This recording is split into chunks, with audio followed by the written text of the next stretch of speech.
Hello and welcome my dear student.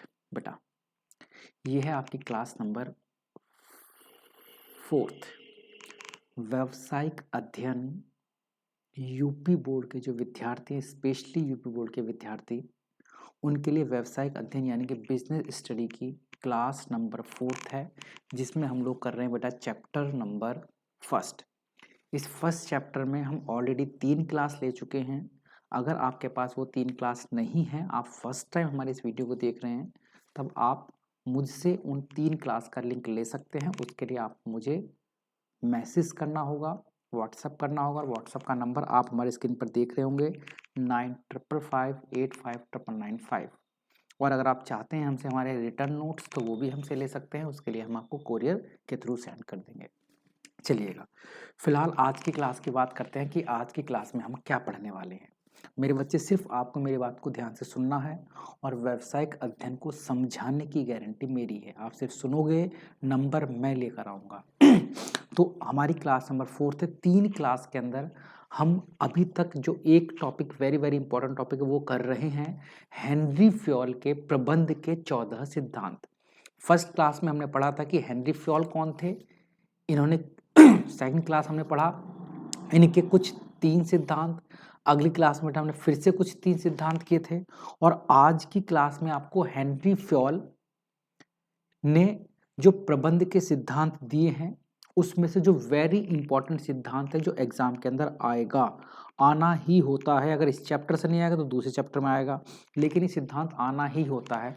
उस सिद्धांत की हम बात करेंगे।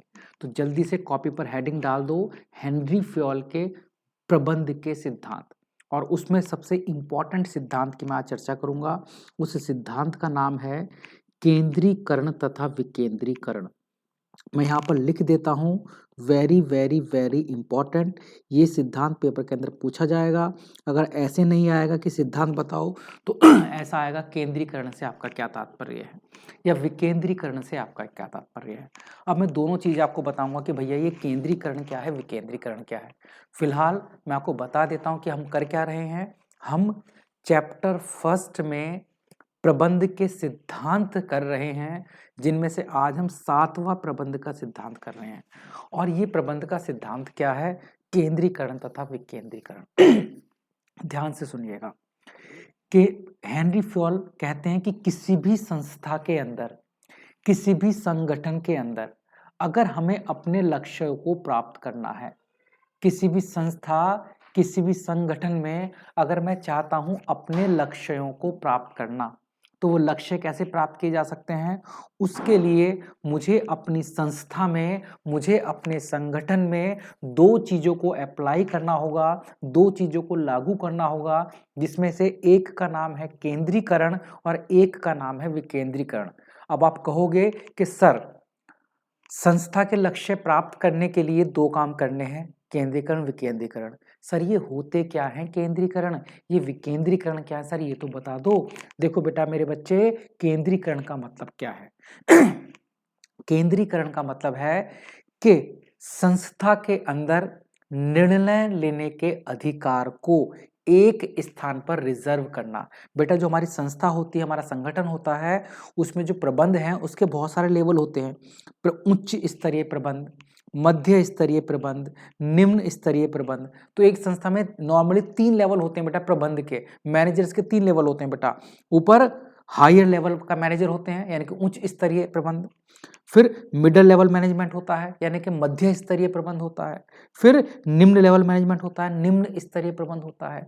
अब उच्च स्तरीय, मध्य स्तरीय, निम्न स्तरीय प्रबंध। लेकिन अगर मैं अपनी संस्था में निर्णय लेने का अधिकार सिर्फ उच्च स्तर के पास सुरक्षित रख दूं कि भैया हमारी संस्था में सारे के सारे डिसीजन कौन लेगा, सारे डिसीजन लेंगे बेटा हमारे कौन, उच्च स्तर के लोग, जो हायर लेवल वाले हैं वही सारे डिसीजन लेंगे, नीचे के लेवल के मैनेजमेंट को कोई भी डिसीजन लेने का अधिकार नहीं है, कोई भी निर्णय लेने का अधिकार नहीं है। तो इस स्थिति को मैं बोलूंगा कि भैया हमारी संस्था में, हमारी कंपनी में केंद्रीकरण है।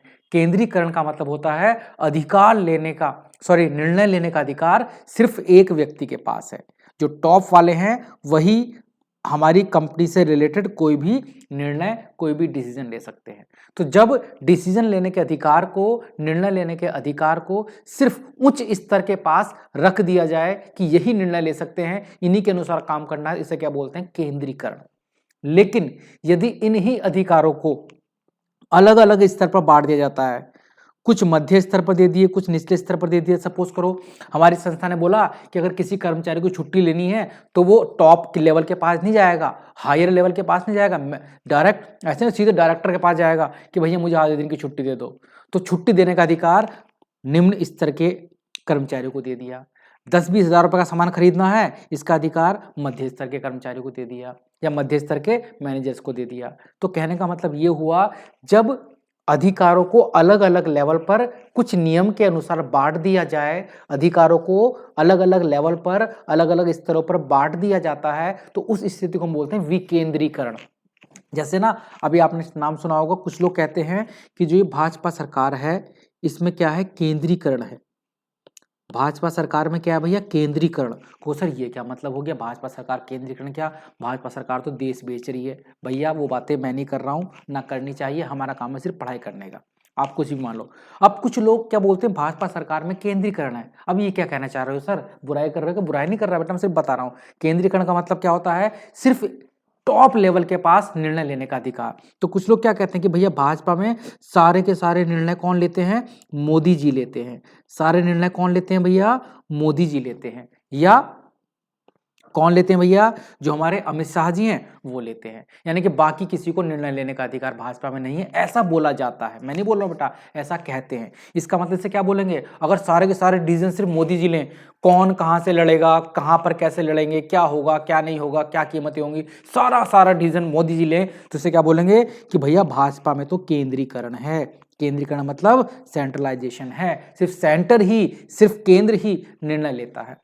और अगर निर्णय लेने के अधिकार को 2-3 स्तर में बांट दिया जाए कि कुछ निर्णय आप ले लो, कुछ निर्णय मैं लेता हूं, बड़े बड़े मैं ले लूंगा, छोटे छोटे तुम ले लो, इसे बोलेंगे विकेंद्रीकरण। क्या बोलेंगे? विकेंद्रीकरण। और हेनरी फ्योल क्या कहते हैं? हेनरी फ्योल कहते हैं कि भैया अगर संस्था को ढंग से चलाना है ना, तो संस्था में केंद्रीकरण भी आवश्यक है और विकेंद्रीकरण भी आवश्यक है। मतलब जो बड़े इंपॉर्टेंट डिसीजन है, जो बहुत ही आवश्यक निर्णय है, वो निर्णय कौन लेगा? वो आवश्यक निर्णय कौन लेगा? वो आवश्यक निर्णय लेगा कौन? जो हमारा उच्च स्तरीय प्रबंध है। और जो कम इंपॉर्टेंट निर्णय है, छोटे छोटे निर्णय हैं कि भैया छुट्टी कब देनी है, किसी को 1 दिन की छुट्टी देनी है, किसी को 2 दिन की छुट्टी देनी है, कोई पेंसिल लेकर आना, पेन लेकर आना, किराया भाड़ा लेकर देना है किसी का, तो ये निर्णय कौन ले सकता है? नीचे के स्तर वाले ले सकते हैं। मीनिंग कुछ निर्णय लेने का अधिकार निचले स्तर पर दे दिया जाए और कुछ निर्णय लेने के अधिकार को अपने पास सुरक्षित रखा जाए। तो इस स्थिति को क्या बोला जाता है बेटा? केंद्रीकरण और विकेंद्रीकरण। तो हेनरी फ्योल ने बोला कि कुछ अधिकार तो अपने पास सुरक्षित रख लो, जो बहुत आवश्यक है वो सिर्फ टॉप लेवल लेगा, और जो कम आवश्यक वाले अधिकार हैं वो निचले स्तर पर बांट दो, वो अपने अकॉर्डिंग काम करते रहेंगे ताकि इजीली काम होता रहे। ऐसा ना हो कि सारे काम के लिए आपको ऊपर वालों से ही पूछने जाना पड़े। तो क्या लिखा बेटा इसमें? पढ़ते हैं। लिखा है केंद्रीकरण से तात्पर्य है निर्णय लेने के अधिकारों को उच्च प्रबंध के पास रिजर्व करके रखना, तथा विकेंद्रीकरण का तात्पर्य है अधिकार लेने के निर्णय लेने के अधिकारों को निचले स्तर पर सही प्रकार से बांटना। हेनरी फ्योल के अनुसार एक कंपनी के अंदर केंद्रीकरण तथा विकेंद्रीकरण दोनों चीजें होनी चाहिए, अर्थात वह निर्णय का अधिकार जो कंपनी के लिए अति आवश्यक है, अति महत्वपूर्ण है, वह केवल उच्च प्रबंधन के पास होना चाहिए, तथा अन्य अधिकार जो कंपनी के कार्य करने में आवश्यक हैं उन्हें निचले स्तर पर बांट देना चाहिए ताकि कार्य को आसानी से, सुगमता से किया जा सके। मतलब ऐसा भी ना हो कि सारे अधिकार ऊपर वाले के पास हो और ऐसा भी ना हो कि सारे अधिकार आप नीचे बांट दो। कुछ अधिकार टॉप लेवल पर होने चाहिए और कुछ अधिकार को निचले स्तर पर बांट देना चाहिए, अकॉर्डिंग टू हेनरी फ्योल। कहोगे सर हेनरी फ्योल कौन थे? हेनरी फ्योल, मैंने फिर से बोला कि हेनरी फ्योल फ्रांस के रहने वाले थे, एक फ्रांसीसी पर्सन है जो एक खनन इंजीनियर थे, और इन्होंने प्रबंध के 14 सिद्धांतों की खोज की, या प्रबंध के 14 सिद्धांतों के बारे में बताया, 14 प्रिंसिपल्स ऑफ मैनेजमेंट। अब नेक्स्ट आते हैं भैया सोपान श्रृंखला। इस सोपान श्रृंखला को भी हम समझेंगे नेक्स्ट क्लास में बहुत छोटी छोटी ले रहा हूँ 10-10 मिनट की। आप तुरंत इस क्लास को बंद करें और नेक्स्ट क्लास पर आ जाएं, ताकि हम बेटा सारे टॉपिक को छोटे छोटे क्लास में छोटे छोटे पार्ट में कर रहे हैं बेटा। 10-10 मिनट में आप पढ़ते रहोगे और नेक्स्ट मेरी वीडियो को देखते चले जाना। 10 मिनट पढ़ो, खाना भी खाओ, फिर दूसरी वीडियो देखो, एक टॉपिक कर लो, फिर खाना खाओ, फिर एक टॉपिक कर लो। तो बेटा छोटे छोटे पार्ट में वीडियो बना रहा हूँ ताकि आप इजीली इन सभी क्लास को समझकर अपना पूरे चैप्टर को तैयार कर सकें। तब तक अगर आप चाहते हैं हमारे रिटर्न नोट्स लेना तो आप मुझे कांटेक्ट कर सकते हैं। अगर आप चाहते हैं हमारे ग्रुप से जुड़ना, हमारे लाइव क्लास ग्रुप से जुड़ना, तो भी आप मुझसे कांटेक्ट कर सकते हैं। तब तक के लिए जय हिंद, जय भारत। अपना ध्यान रखें, अच्छे से रहें।